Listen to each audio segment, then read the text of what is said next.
Welcome to the Unhurried Living Podcast. We're sharing leadership conversations to help you develop unhurried rhythms of rest and work. We're helping you overcome hurry and make time for what matters most. And now, enjoy today's episode. Hey friends, welcome to episode 262 of the podcast. My name's Alan, and I'm so glad you've joined me here. I'm hopeful that our time together will help you rediscover an unhurried way of life and leadership. Now, one of the outcomes of our experience of the COVID-19 pandemic has been to both highlight and to amplify our problem with loneliness and isolation as a culture. That's why I'm so glad to be talking with Justin Whitmel Earley about his new book, Made for People: Why We Drift into Loneliness and How to Fight for a Life of Friendship. Justin is a lawyer, an author, and a speaker from Richmond, Virginia. He graduated from the University of Virginia with a degree in English literature before spending 4 years in Shanghai, China as a missionary. Justin got his law degree from the Georgetown University Law Center, and he now runs his own business law practice in Richmond, Virginia at Earley Legal Group. In addition to Made for People, Justin is the author of The Common Rule and Habits of the Household. You can find interviews about both of those books in our podcast library. He often speaks in business settings and at legal events on habits, technology, and mental health, and at churches and conferences on habits, spiritual formation, and parenting. He's married to Lauren, and he has 4 sons, Whit, Asher, Coulter, and Shep.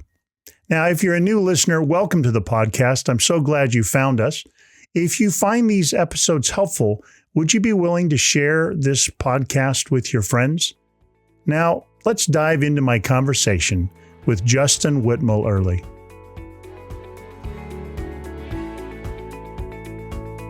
On today's Unhurried Living podcast, I'm pleased to have Justin Whitmel Earley, author of Made for People. Justin, thanks so much for joining me for this conversation. I'm thrilled to do so. Thanks for having me back. I've been looking forward to it. I'd love to start our conversation to just ask you to share a little of the story of how you came to write this particular book.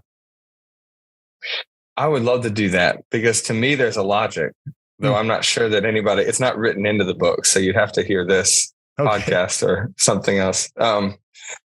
As you know, my writing journey started in my early 30s after collapsing from anxiety in a new lawyering profession. I'm still a business lawyer, but early on in that journey, I just sort of fell apart because I was living according to the rhythms of law school and lawyering, which are, kind of built to tear you down. It's no surprise that we get churned out unhealthy people, but it was a surprise for me because as a former missionary, I'd been years in China doing mission work before that. When the missionary got converted to the nervous medicating lawyer, I knew something was happening, and that's why my first book, the Common Rule, was born on the spirituality of habits. And my second book was kind of just an outer circle of that. It was Habits of the Household, which was thinking about how habits and rhythms form us spiritually in the house. And there's 2 ways that I think about this book. Well, in a sense, it's a third concentric circle. It's moving out into community. This is a book on the arts and habits of friendship. And I definitely deal with, habit and, rhythms of friendship, though I think anybody who's honest about relationship knows that relationships are as much art as habit. So I'm not going to claim that you can accomplish friendship and a habit. But whereas the last 2 books kind of came out of crisis and the Lord showing me a way forward in my life of lawyering habits and then in my life of parenting habits, both of those came out of, oh my gosh, things are not going well. I need to work on it. And those books were written out of that. This book is different because I would say it's come out of a place of not of crisis, but of blessing. And I would look back and say, ever since high school, and I tell about this original moment in the book, I found myself walking for the past, 2 decades alongside wonderful friends who have kept me in my relationship to Jesus. And I think some of the most direct, tangible, and significant graces of the past 2 decades of my really adult life have come through relationships with close friends. And so in part, I wanted to share that blessing with the world. But in the meantime, the world is going through a crisis where there's an epidemic of loneliness of staggering proportions. And while fortunately, I didn't write this book out of a crisis of, oh my goodness, I'm lonely. I wrote it out of the blessing meets crisis of what the Lord has blessed me with. I see the world in desperate need of. Maybe this is a place for some missional writing. So I offer this book to our modern moment in America with hopes to elevate the idea of friendship back to the spiritual place it deserves as one of the core pieces of spiritual work that you can do. And that is really relate to friends. That sounds so important. I was thinking as I read, this book and remembered your first two, sometimes in spiritual writings, a rule of life sounds like a rather individualistic document. It can end up sounding like my practices, my prayers, my this, my that, which would be very typical for a North American approach to things with our cultural values. I love that you're talking about the spirituality, in a sense, the spirituality of us, not just the spirituality of me.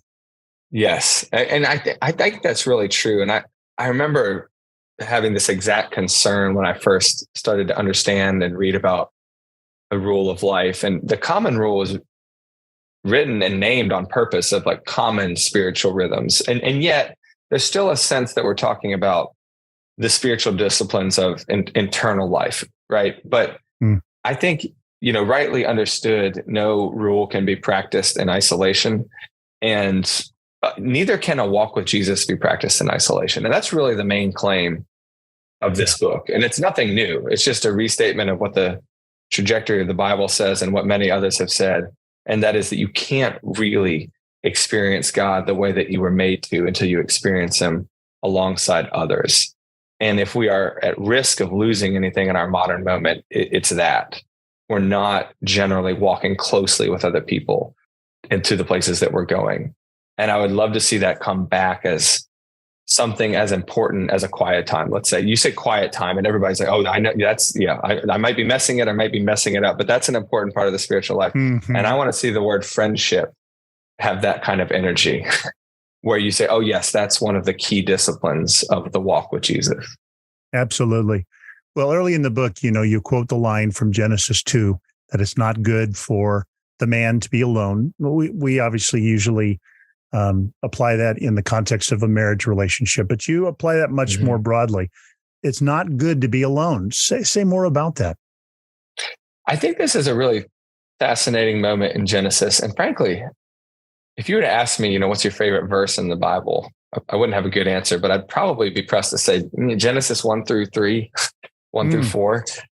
Really, I go back to, this has been for like a decade or more now, over and over and over, to try to understand the depths of who we were made to be and in the depths of what we've lost in the fall, which is then to understand the depths of what Jesus gives us back in redemption and the depths of what we're headed to in the kingdom to come. But so much of that is really revealed in Genesis, the early chapters.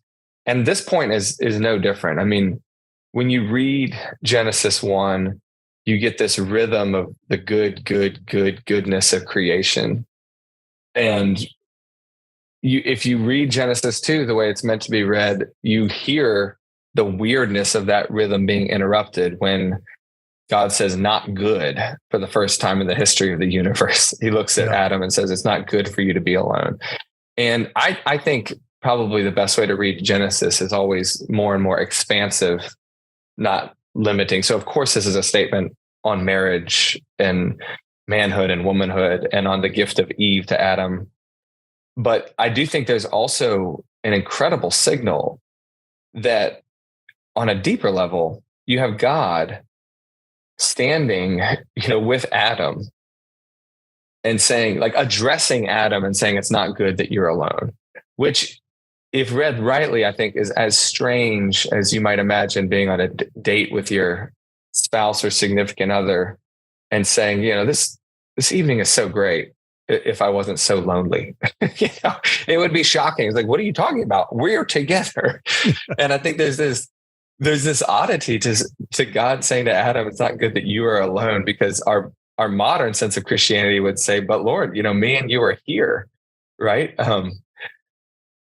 And yet God is looking at Adam and saying, in a way, yeah, but the life I made you for can't be really experienced until you're doing it alongside others. And so that's a major theological statement, so much so that when I wrote in this book, in the introduction, that you can be lonely with God, I really then was like, that sounds blasphemous. Is that right? And I did some reading of people that I really trusted, picking apart Genesis 2 to make sure this wasn't, my interpretation. But a classic understanding of this passage is that God is so generous that he made human beings not to just need him, but to need the rest of creation and the rest of community to experience him the way we're made to. And that makes sense of also Genesis 1, when you have of course, the major verse of God saying, let us make man in our own image. God is a communal God.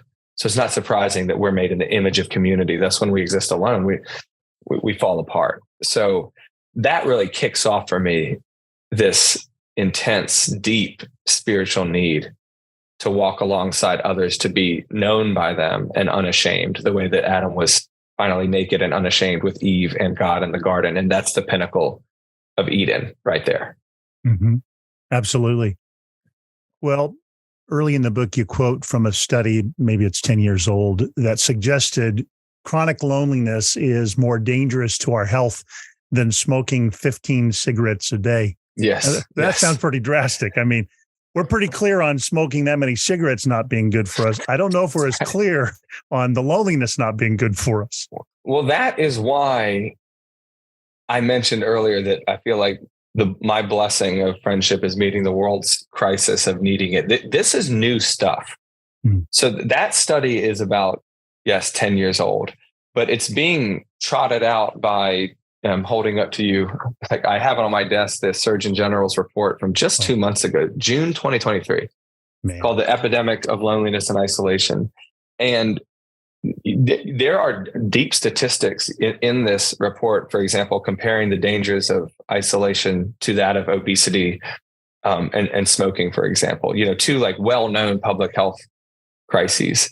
So it is really fascinating the way that we are rediscovering physically and empirically what Genesis has told us since the beginning of time, that our existence is made for other people, and physically and spiritually we unravel without that, which is really neat. If you go back to the Genesis story that I was just talking about, you see that pinnacle we mentioned in Genesis 2 being fully known and yet without shame. So being fully known and fully loved. So the life that we were made for. And immediately you see the result of the fall in Genesis 3 of fig leaves and bushes, trading fully known for hiding behind fig leaves and hiding from God. And thus we're ashamed instead of fully loved. And then there's like a concentric circle in the Cain story where it just sort of starts to deteriorate and get worse. And Cain's, punishment for the first murder is being spent to be a restless wanderer, which Cain literally says, no, I'll be hidden from your face and people who will find me will kill me. So he's looking, at what happens because of his sin. And basically he's sentenced to loneliness, which is a spiritual death. I'll be hidden from your face, and a physical death. People who find me will kill me, because now we're at odds with humanity. And I think that's a wonderful way to understand the world. Well, it's a painful way to understand. It's a sad way, but it's a true way to understand the world we live in. Loneliness will kill you spiritually and physically. And we are in a moment where the US at large, the Surgeon General, is saying, hey, loneliness will kill you physically. And we would only add, and spiritually too. And this is what we were told. So, who will save us from this wretched body of death? We need to look for an answer to loneliness. And Jesus is the answer. He's the one who gives back friendship with God and friendships with others. Absolutely. One of my early mentors loved the metaphor Paul uses for the people of God as a body. And he would Yes. remind us, he would say, you cannot say, I do not need you. And nor can you say, you do not need me.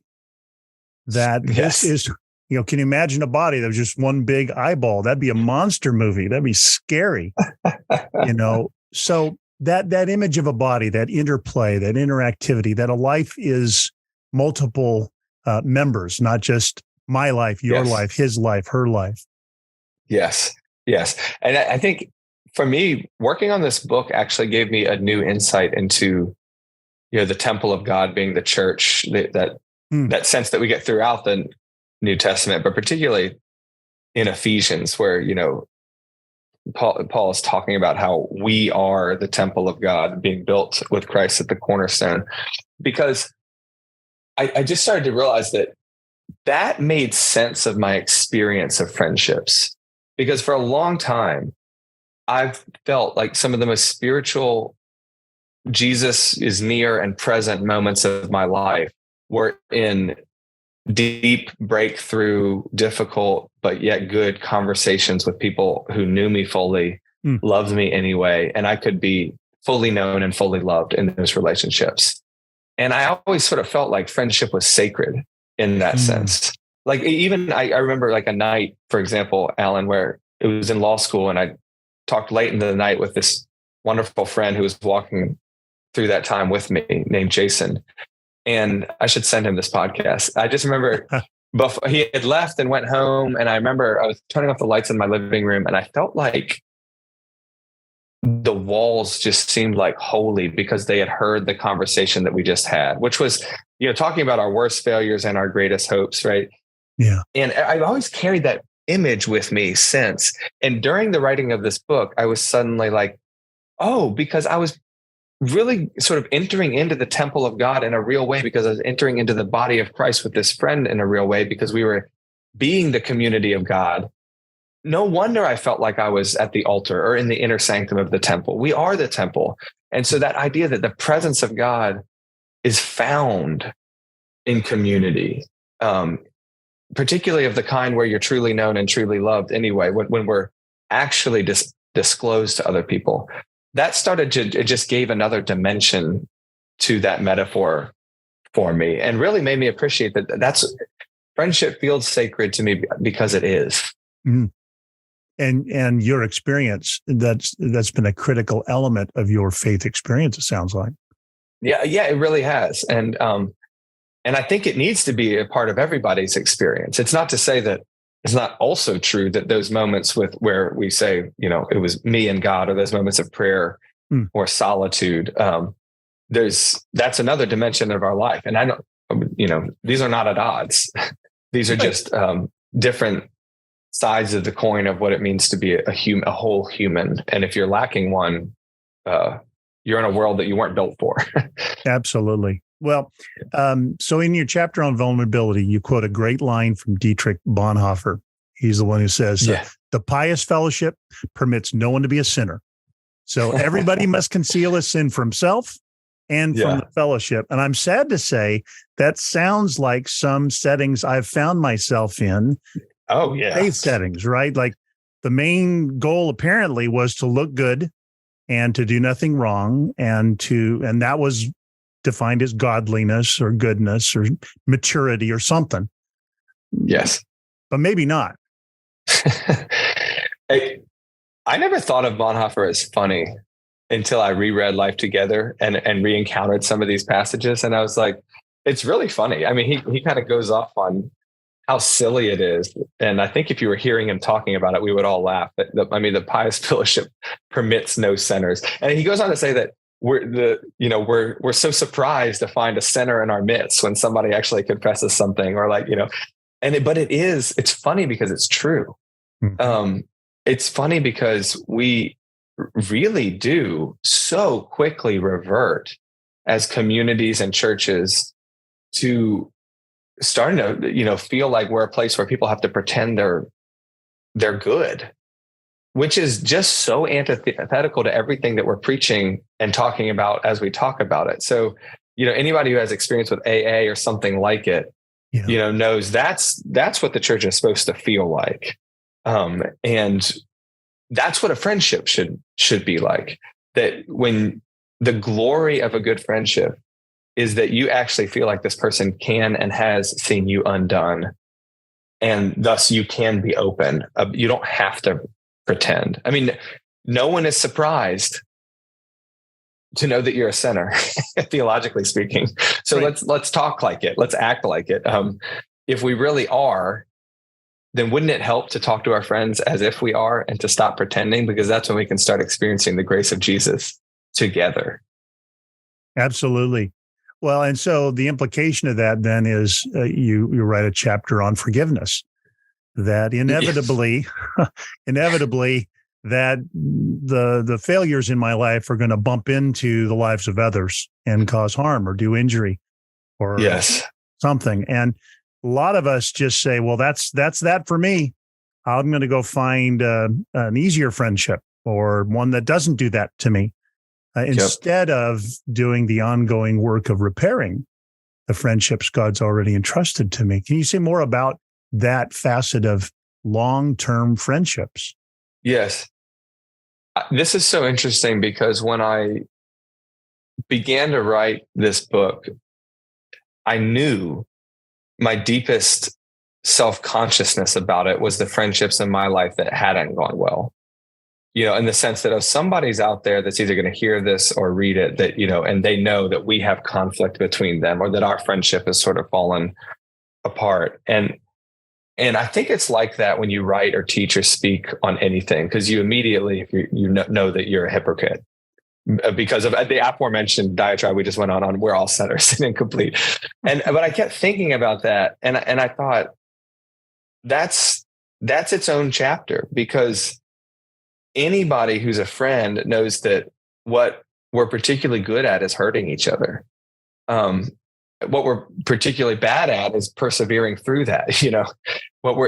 Friendships are more like disposable cups than anything else in our modern moment, because if something happens, we're more inclined to say that person is toxic or narcissistic or egomaniacal or that, they just don't get it, or I need to leave that relationship. And to be clear, some people get to a point in their sin where they're not functioning well and they are unhealthy, and you may have to leave. And I actually try to address that head on in the book. But most of the time we're seeing a reflection of something that we also are narcissistic and egomaniacal, and we're also sinners. And I started, am reminded that there's two ingredients to a friendship: a sinner and a sinner. So no surprise that we're hurt by each other. What's surprising is whether we repair and forgive. And that chapter actually became, in the writing of it, the most meaningful chapter to me, because I started to really appreciate in my own life how, if I can't extend friendship to these people who have hurt me, if I can't extend forgiveness to these people that have hurt me, then I'm no friend to them. And that some of them are gone and lost, and I probably won't be able to talk to again, but I still need to work on forgiveness. And it just became very personal and very important, because it helped me see that essentially we're extending in friendship what we've received from Christ. And that is constant forgiveness and a sense of perseverance, that despite the past, and there's always a past, you can be friends for just a month and you already have a past of like, I didn't like the way he or she said that, but despite the past, we can continue relationship because we've learned how to forgive from the master of forgiveness, who is Jesus. Yeah. I mean, we proclaim a gospel that the essentials of it are grace and mercy. And then we sometimes live a way of life that assumes we'll need less and less of that somehow as time goes on. Where my experience is I've never felt the need for mercy and grace more than I do now in my 60s.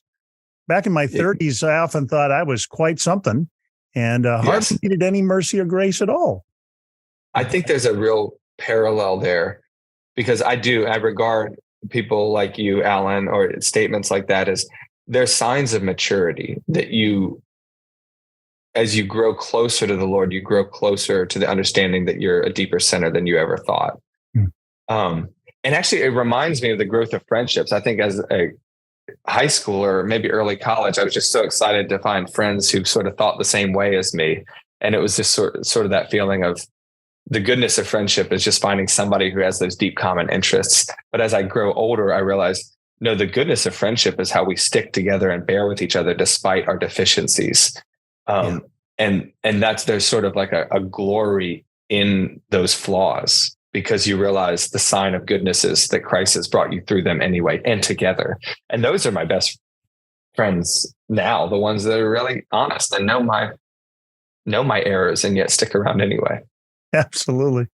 Yeah. Well, me too. So in one of the chapters, you talk about time, and I heard some intersections with some of what we like to talk about here, Unhurried Living. Yes. One of the things you talked about is our tendency to overestimate how much time we've spent being productive, and to really underestimate how much time we're, I would just say, wasting or spending on things we really don't actually care very much about. Obviously, here, friendship is one of the realities at the heart of that. But can you say more about that kind of common, hurried way of life that is so familiar? And maybe what that's costing us generally, as well as in terms of our friendships. Well, the most common objection I hear when I talk about friendship like this is, how do you do it in a life that's so complicated and busy? Because people universally feel like they don't have time for it. And I think that is so important to address. First of all, because in a sense, everybody is right and justified to say that. Because as I talk about in the beginning of the book, I call this the current of American life, that to become busier, wealthier people who used to have friends. We are all living in that drift, which is why the subtitle of the book is Why We Drift into Loneliness and How to Fight for a Life of Friendship. Because the reality is, you're on the one hand, you're right to express frustration about this because nobody's helping you with it. It's not like perhaps maybe high school or college or summer camp or that one retreat center where suddenly there were countercurrents pushing you towards each other. I mean, most of American life is sort of shoving you out to the fringes where you feel like you have to keep the family together and keep the job together and keep your everything together at this busy, hurried schedule. And then somebody comes and says, hey, here's a book on how you were made for people. You need to add that into your life. But you're like, it's like throwing a drowning man a weight. Like, I don't have time. Yes. And so I want to acknowledge the realness of that feeling, while also saying that is not reality. We do have time. Because when you dig into it, yes, nothing is stewarding you into it, but you can fight against that current. And here's why. When we look at how our lives are actually lived, and this is kind of the part of the fun of diving into some research about this, there's really almost comically good, statistics on how we overestimate the time we spend on productive things. Like, how much did you work this week? People are like, I'm working 60-hour weeks. It's actually usually less than 40 when they say that. And then when they say 80-hour weeks, it's usually about 50 or 55, which is, by the way, eminently reasonable for most people. So we overestimate our productivity and we underestimate our sort of throwaway time. And your phone will tell you this, so you don't have to. I first encountered this through a great New York Times article called "The Busy Person's Lies." It's about 8 years old now, and it goes through a woman's life who tracked her time and sort of made some great admissions on, like, wow, I spent over 300 hours this year reading gossip magazines. I was a busy working mom who thought I had no time, but apparently I found 300 hours for this kind of reading that was, she admitted was sort of throwaway time. And now we don't even need to do that. You can pick up your iPhone or your similar device and look at your phone usage stats. You can look at your social media stats if you know how to follow them to settings and then usage stats. And you will see that you actually have a lot of time to sit around and fritter things away. Now, that shouldn't be I'm not saying that to cause anybody to have a lot of shame or guilt. I'm just saying that it's common sense that we need friendship. It's just not common practice. And if we're going to fight, if we're going to swim against the current, it's got to begin with saying, I'm going to steward that currency of purpose called time. If Jesus calls us to steward, to be our talents, and one of the things we all get the same amount of every day for as long as we live is 24 hours a day. And my simple suggestion is just to say to people, the gift and grace of relationship is that it's wildly disproportionate to the time you put into it. Anything else that's so essential for physical surviving, like eating or sleeping, for example, you have to do all the time, every day, multiple times a day. But friendship is wildly disproportionate. Like, for example, my suggestion is 1 hour a week. And if you are actually sitting down with a friend and talking seriously about your life for an hour every week, you will find it changes everything else about your week. Because friendship is a grace, and it is wildly disproportionate to the effort we put into it. And we do have time for that. We do have to choose it, though. We have to fight for it. But it's the good fight, and it is the most rewarding fight because Jesus will bless it. Absolutely. Well, as I'm hearing you say this or talk about this, that in essentially the lie is I don't have time, but the reality is that there is a kind of exponential power of goodness. Like when I give time to that which I truly care about, that really matters to God, that really is essential to the creation God's made, it has a way of multiplying. And it does. And it impacts every other moment of my life. And it's such a gracious gift that it just deserves us pausing to thank the Lord for, because I think about this sometimes with food. It's like I can eat all the food I want, but the mystery of it nourishing me, I can't control that, and an autoimmune disorder could make that go away like that. And I always just think of the mystery of friendship nourishing us. There is a grace baked into relationship where Jesus sees our clumsy half efforts to be together and share our lives together and just wildly blesses them. And I think it's just for that reason, I just feel like it's so spiritual to spend that sort of time with a friend, because it's a grace of God that he will just come into and bless. Absolutely. Well, in one of your chapters, on communication, you talk about how much time we spend in virtual interactivities, and some of us sort of feel like, well, we're just jam packed with friendship. Look at all the interaction I have in my life. Right. But you suggest that maybe that interaction, we might consider that something more like snack, rather than considering it a meal, which is more the embodied in-person interactions. Can you say more about that? Because I think that's really important, especially these days. Yeah, for me, and I got this, I footnoted in the book from a conversation with two guys where this metaphor was given to me. And I thought this just helps so much. Because on the one hand, I am actually pro a lot of electronic communication forms for what they're good at, which are small updates. Yeah. And I really do cherish my text chains with my family and my friends, which are, there's just a wild amount of communications, and it's about everything from the baby pictures to the political debates and in between, and funny memes and GIFs. And there's just a sense where when I get together with my, two best friends, Matt and Steve, let's say, for that, we do every other week a night of real conversation. And I just sort of know what has happened in their life generally, but then we get to process it in person. And I thank the Lord for that gift of text chains. But my point is, electronic communications should be understood as a snack. They can be good, they can be healthy, but anybody knows that what happens when you build a diet out of snacks, literally your body will start to fall apart. You will start to hurt. It will start to become a disgusting way of living. And actually you'll die if you keep doing it.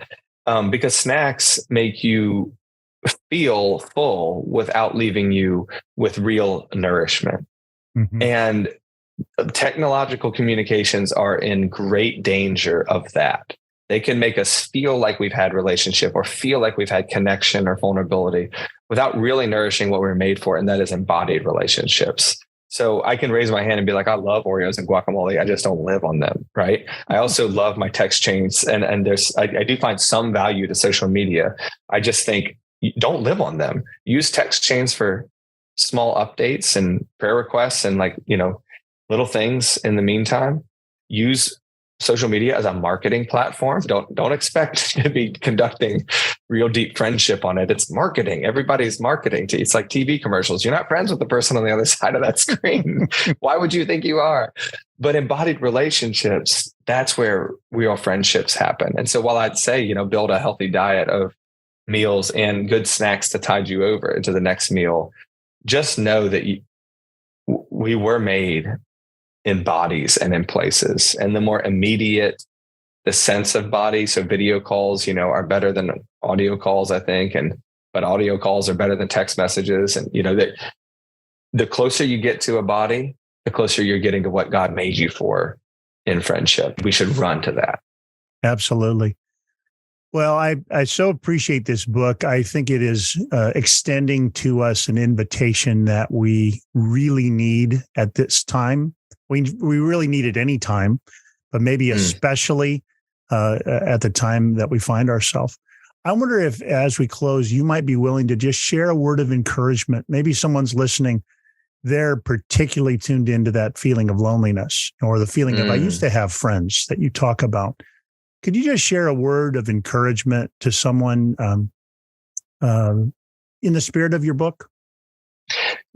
Yes. My encouragement would be to look to John 15 and reread slowly and just digest the goodness of Jesus's friendship to us, over the coming days or weeks. Because what is so amazing about that passage is that God made flesh calls us sinners friends and actually says that he doesn't see us as servants, but he sees us as friends because he's disclosed, again, that idea of vulnerability, of telling, and of being capable of being wounded, which is the Latin root of vulnerability. He has come to us as friends.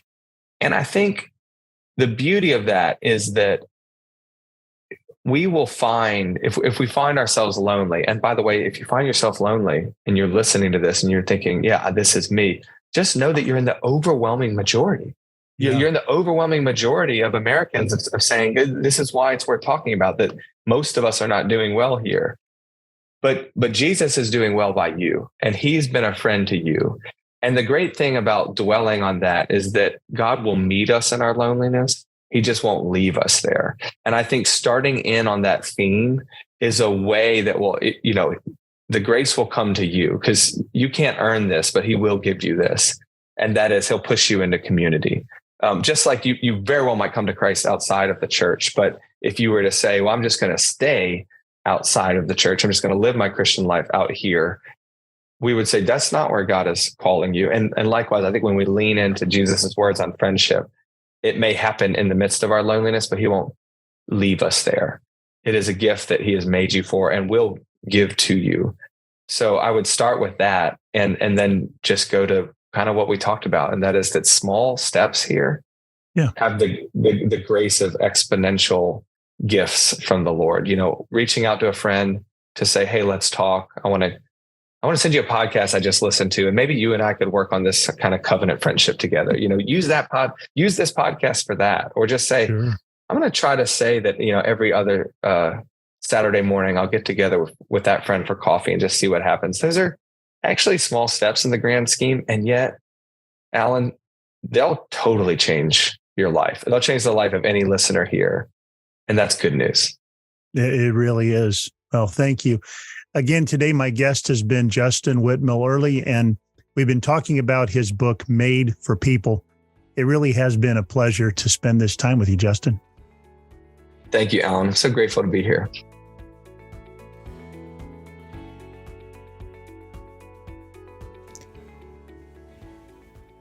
I hope you enjoyed our conversation as much as I did. In the next few episodes, I'll be talking with authors Lacey Finn Borgo and Bishop Todd Hunter. I'll also be sharing leadership insights in episodes titled The Practice of Leadership Journaling and Cultivating a Good Rest Ethic. I can't wait to share those with you.